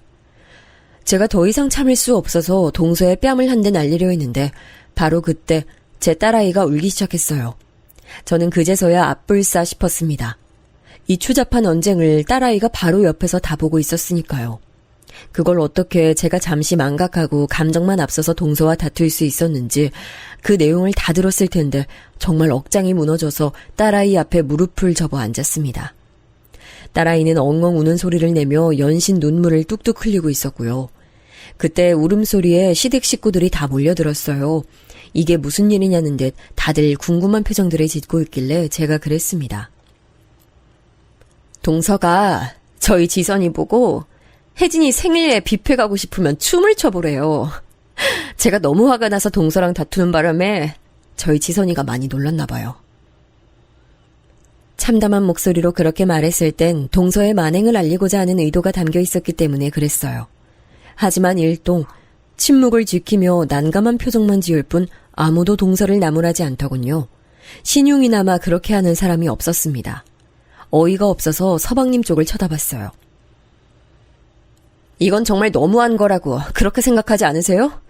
서방님이 동서한테 따끔하게 한마디 해주셔야 하는 일이라고 저는 그렇게 봅니다. 아, 글쎄요, 형수님. 저는 지금 이게 무슨 일인지 잘 모르겠네요. 여자들끼리 잘 해결보면 가장 좋을 것 같네요. 혜진아, 아빠한테 와. 우리 먼저 차에 가 있자. 서방님은 굉장히 곤란하다는 듯이 저하고 눈도 못 마주치고 그렇게 말씀하시더니 시조카를 챙겨서 후다닥 가버리셨어요. 시어머니 신우들은 하나같이 입을 꾹 붙이고 있었고요. 그 면면들을 확인한 제가 딸아이를 품에 안아들었습니다. 속에선 울분이 치밀어 올랐는데 희한하게 심장은 얼어붙은 느낌이었어요. 더 이상 이곳에 있을 필요성을 못 느꼈어요. 딸아이는 울면서도 제 목을 꼭 끌어안았고 제 어깨에 얼굴을 묻었죠. 이런 내 새끼를 두고 내가 대체 무슨 허망한 생각을 품었던 걸까 싶어서 처절한 반성을 했습니다. 오빠 기일은 앞으로 알아서 챙길게요. 앞으로 다들 뵙는 일 없었으면 합니다. 지선이 소식 궁금해 마세요. 제가 혼자 잘 키울 거니까요. 저는 제 스스로에게 하는 다짐처럼 그렇게 말했습니다. 시어머니, 시누이들이 이런 건 예상하지 못했는지 당황한 낯들이 됐는데 그때 제 뒤에서 동서가 웃음이 가득한 목소리로 이렇게 말을 하더군요. 지선이 소식을 대체 누가 궁금해하긴 한다고 그런 말을 하나 모르겠네. 어차피 사는 수준 맨날 거기서 거기일 거 뻔한데. 행복한 소식에 기대되는 우리 집 정도나 돼야 누가 궁금해해주기라도 하는 거랍니다. 동서, 말 그렇게 하는 거 아니야. 그러다 천벌받아. 반드시 후회할 일 생겨. 와, 하마터면 무서울 뻔했네요.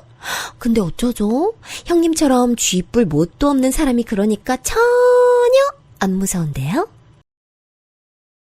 그 못된 말소리에 저는 몸에 힘이 풀릴 뻔했지만 용케 버티고 섰습니다. 왜냐하면 제가 품 안에 딸아이를 들고 있었으니까요. 제가 넘어지면 딸아이도 넘어지는 것이었어요. 동서의 망발에도 찍소리 하나 참견 못하고 죄다 꿀먹은 벙어리들이 된 시어머니와 시누이들을 지나쳐 저는 시댁을 빠져나왔습니다. 차가운 밤 공기가 제 얼굴을 스쳤는데 앞으로 제게 닥칠 앞날이 차가울 수밖에 없다는 걸 말해주는 것만 같았죠. 그러나 저는 품에 안은 따뜻한 딸아이의 체온을 의지해서 앞으로 나아갈 수 있었어요. 무겁지도 힘들지도 않더군요. 엄마가 미안해. 이런 일 겪게 해서 정말 미안해. 그리고 엄마가 이제 2번 다시 나약한 모습 우리 딸한테 안 보일 거야. 엄마가 앞으로 더 강해질 거야. 집으로 가는 내내 저는 그렇게 딸아이를 향해 끊임없이 중얼거렸습니다. 그날 밤 곤히 잠든 딸아이의 얼굴을 어루만지며 저는 동서를 향해 복수를 다짐했어요. 그 모욕적이고도 천박했던 동서의 망발, 반드시 이번 생에서 갚아주겠노라는 다짐이었네요. 이 수모를 저는 잊지 않을 작정이었습니다. 결코 잊을 수도 없었지만요. 그러기 위해선 절대로 죽을 수 없었죠. 아등바등 딸아이와 버텨가며 하루하루 최선을 다해 살아갔어요. 그러면서 제가 늘 잊지 않았던 것, 그건 바로 제 딸아이를 조롱한 동서에게 갚아주겠다는 것이었어요. 동서의 말마따나 가진 것도 이룬 것도 없는 제가 맞설 수 있는 수단이 뭐가 있었겠나요? 계란으로 바위치기나 다름없었죠. 하지만 저는 희망을 잃지 않았어요. 왜냐하면 동서가 자기 딸을 연예인시키고 싶어 한다는 사실을 저는 알고 있었으니까요. 그렇다면 무조건 발목을 잡을 수 있을 거라고, 기회가 찾아올 거라고 믿었습니다. 동서 같은 사람이 이용하는 비싼 카페나 식당을 제가 이용할 수는 없었지만 그런 곳에서 일을 할 수는 있었죠. 어차피 일을 해서 돈을 벌어야 한다면 일석이조의 효과를 얻으면 좋겠다는 생각으로 저는 늘 철저하게 움직였습니다. 승현아, 홀서빙 더느라 힘들지? 이거 주방에서 남은 과일인데 먹으면서 일해. 근데 내가 저번에 사진 보여줬던 그 손님 오늘도 안 왔어?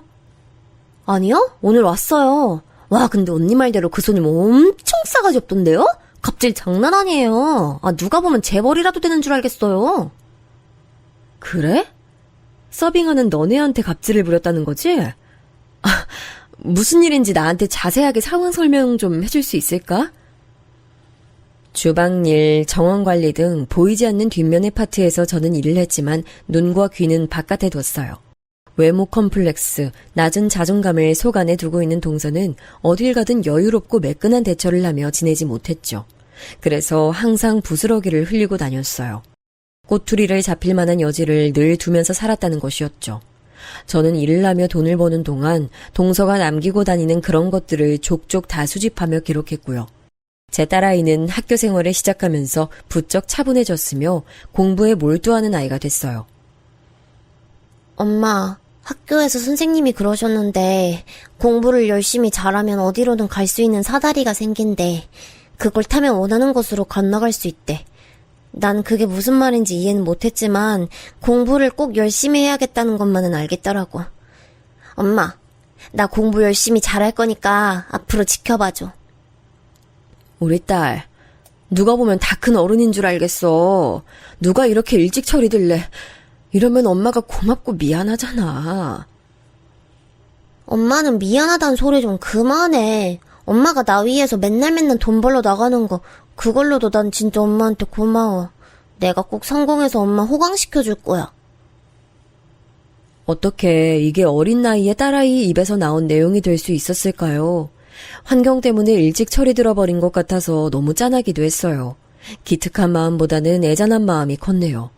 저희 딸 정말 한 번도 사고 안 치고 학교 생활 바르게 하며 꿋꿋하게 잘 커졌습니다. 그렇게 악착같이 시간은 흘러갔고 그러던 어느 날이었어요. 정말 오랜만에 연락을 해온 이가 있었는데 다름 아닌 큰 시누이였습니다. 올케, 어떻게 지내? 그동안 잘 살았어? 연락을 그간 하고 싶었는데 실행으로 이어지지가 쉽지 않더라. 그냥저냥 잘 지냈어요. 여자 혼자 자식 키우면 어느 부분에서 힘들지 한번 상상해보시면 제 일상이 그려지실 거예요. 근데 웬일로 연락을 주셨어요? 어머님이 저한테 연락 한번 해보라고 형님 등 떠미신 게 아닐까 싶은데. 맞죠? 집안에 저 말고 잘난 며느리 하나 있는데 굳이 왜 이러실까요? 올케는 이런 데서 왜 이렇게 눈치가 좋아?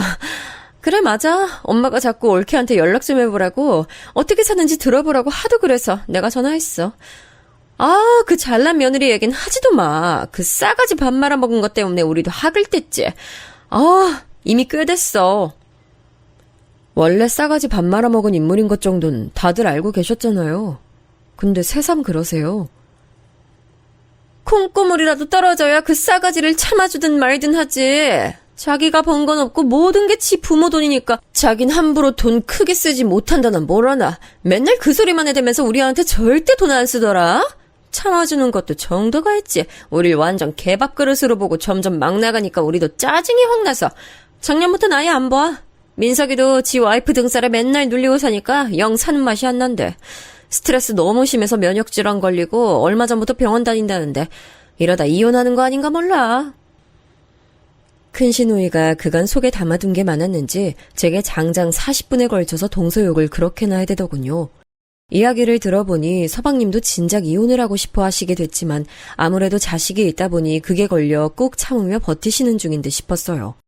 저와 잘 지내보고 싶다는 큰 시누이의 말을 저는 감흥 없이 흘려들었습니다.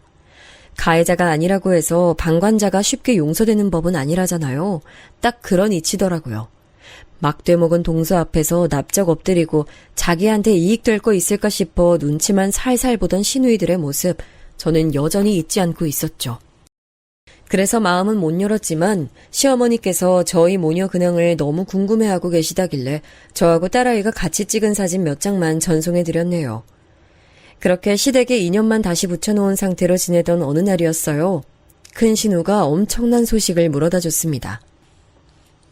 옳게! 그 싸가지가 지 가게 연다고 하더라? 친환경 소재로 만든 물건만 취급하는 자연주의 매장이라나 어쩐다나. 혜진이가 요즘 아동복 화본지 뭔지 그런 거 찍었잖아. 그거랑 연결해서 자기 가게 이미지도 챙겨가려고. 벌써 이런저런 작정을 하고 있나 봐. 동서가 자기 소식 올리는 인터넷 계정 제가 늘 확인하고 있지만 그런 소식은 없었는데. 정말 놀랍네요. 무슨 돈이 있어서 그러는 걸까요? 지금까지 딱히 직장 다니지도 않았잖아요. 무슨 돈이겠어? 당연히 지 부모 돈이지. 가게 차려달라고 1년 가까이 울고불고 난리를 쳤다던데? 민석이 말로는 이거 장사 말아먹으면 2번 다시는 국물도 없다고 카드도 정지시켜버릴 거라고 아주 엄포를 놓았다고 하더라. 부모의 재력으로 아주 폼나는 가게를 차리게 된 모양이었어요. 대신 이게 망하면 앞으로는 일절 지원이 없다는 엄포도 함께 있었던 듯 했고요. 저는 기회가 드디어 찾아왔음을 직감했죠. 그래서 동서 가게가 개업하기만을 학수고대했어요. 몇 달 뒤 아주 번듯한 동네에 그럴싸한 인테리어를 가진 동서 가게가 문을 열었습니다. 깔끔하고 포근한 유럽 감성이 묻어나는 매장이었고 친환경 소재로 제작된 물품들만 취급하고 있어서 그런 것에 관심이 많은 돈 좀 있는 손님들이 주로 방문하더라고요. 원래 그런 것일수록 값이 나가니까요. 주로 집에 아이가 있는 주부들이 이 매장을 반겼습니다. 특히 가게를 연 주인장이 아동복 쇼핑몰에도 모델로 등장하고 있는 아이의 엄마라는 사실이 주부 손님들 구미를 당기게 했나 보더라고요. 그런 집단에서는 뭔가 한 발짝 앞서 나가는 아이 엄마를 보면 금세 선망의 대상으로 삼더군요. 혜진이는 공부와 거리가 먼 아이를 자라 있었어요. 진작에 연예계 쪽으로 장르를 동서가 정해놨으니 혜진이 입장에선 공부를 할 이유를 찾지 못했던 모양이죠. 외모가 서방님을 더 많이 닮아 어여뻤지만 끝이 비틀린 인매가 동서와 너무 닮아 있어서 혜진이 사진을 찾아보다가 놀랐던 기억이 있네요. 동서의 가게는 괜찮은 출발을 했습니다. 거의 시녀처럼 동서를 떠받들어주는 무리가 있던데 그들이 주로 단골이었고 저는 동서가 자기 인터넷 계정에다 혜진이의 화보 사진을 올리며 자기 매장을 홍보하는 글을 올린 날 결심했죠. 미친 복수를 실행하기로 말이죠. 저는 익명의 계정을 만들어서 동서가 올린 글에 댓글을 달았어요. 마치 여러분이 삿바 채널 영상에 댓글을 달듯이 말입니다. 옛날에 상하 레스토랑에서 일할 때 손님으로 오신 사장님 몇 번 뵌 적이 있었는데 그때 사장님 때문에 너무 힘들어서 정신병 걸릴 뻔했어요. 본인 가게에 본인 같은 손님이 오면 어떻게 하실 건가요? 그러자 그 댓글이 사람들로부터 엄청난 관심을 끌었고 동서는 이내 그런 곳은 간 적도 없다고 딱 잡아떼는 반응을 보였습니다. 예상했던 바였어요. 저는 그때의 일지를 날짜, 시간, 동서의 옷차림까지 상세하게 적어서 보관하고 있었기 때문에 그냥 그걸 그대로 올려버렸습니다. 그때부터 사람들이 놀라서 동서의 계좌에 몰려들더군요. 친환경 물건들을 팔고 친근하고 세련된 이미지를 구축해서 장사하고 자기 자식은 아동복 쇼핑몰에 나오고 있어서 얼굴도 공개되어 있는데 어떻게 이런 추잡한 과거 행적을 보유할 수 있는지 사람들은 믿을 수 없다는 눈치였죠. 정확히 사흘 뒤에 동서는 사과문을 올렸습니다. 벌써 9년 정도 된 옛날 일이라서 기억은 안 나지만 사과는 하겠다는 두루뭉술한 내용이었네요. 그렇게 진화를 하려던 모양이었습니다만 저는 이틀 뒤 다른 계정으로 새로운 과거 행적을 내밀었어요. 그 다음 날에는 또 다른 것을 게시했고요. 그러자 동서는 아예 자기 인터넷 계정을 삭제했습니다. 저는 지역 동네 주민들이 이용하는 인터넷 사이트에 가입해서 그곳에 동서의 이야기를 올렸어요. 그러자 그 동네 엄마들이 난리가 났지요. 자기는 집안도 잘났고 자기 능력도 뛰어나다고 하더니 그게 아니라 오로지 부모 돈이었다고요? 게다가 사랑받는 며느리라고 하더니 손절을 당했다고요? 이 사람 아주 웃긴 사람이네. 시집살이 당해서 고생하는 경우는 꽤 봤는데요. 자기 시댁 식구들에게 막말 날리는 막장 며느리는 처음 봅니다.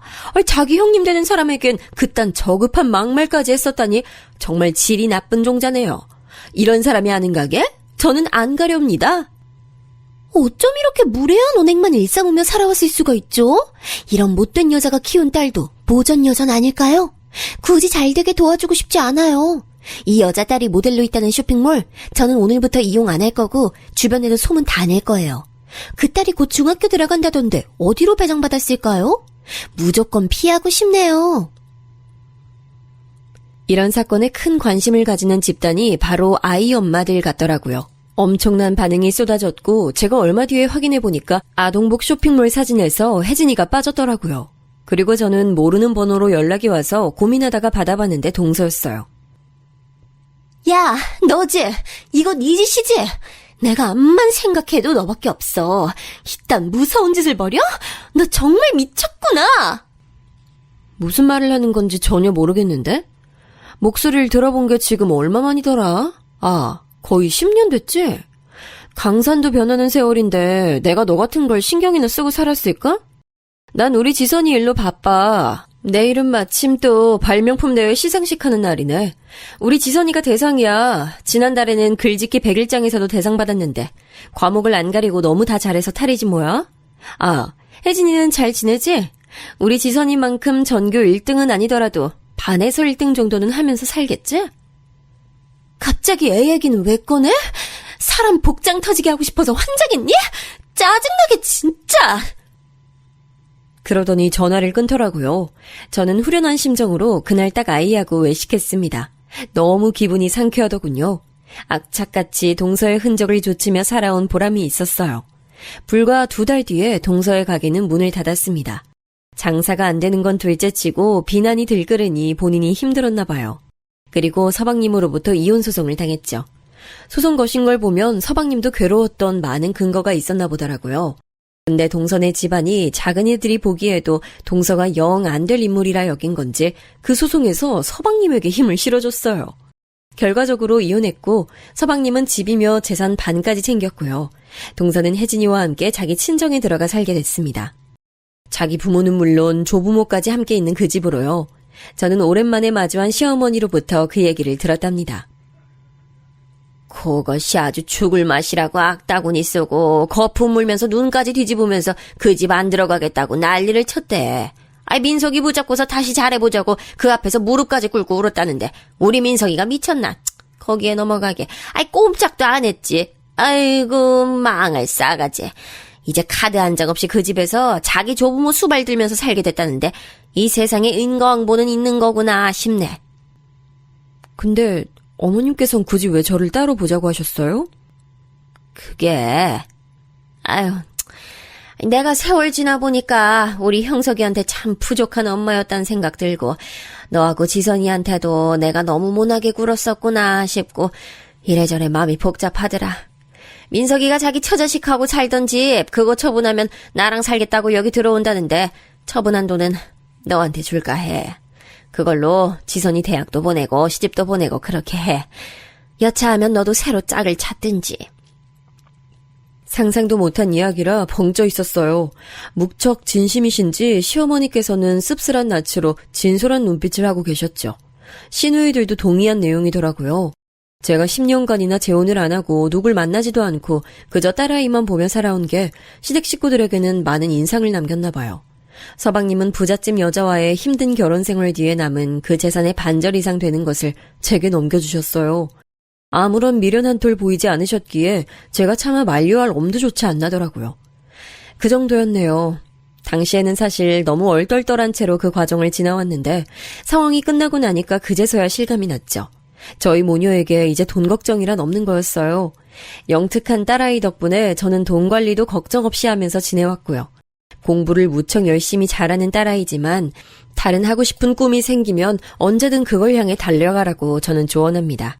저희 딸아이에게는 발목 잡힐 과거 따위 없으니 유명인이 되든 어쩌든 상관없으니까요. 앞으로 저희 모녀가 남은 날들을 무탈하게 잘 지내도록 바라봐 주시면 고맙겠습니다.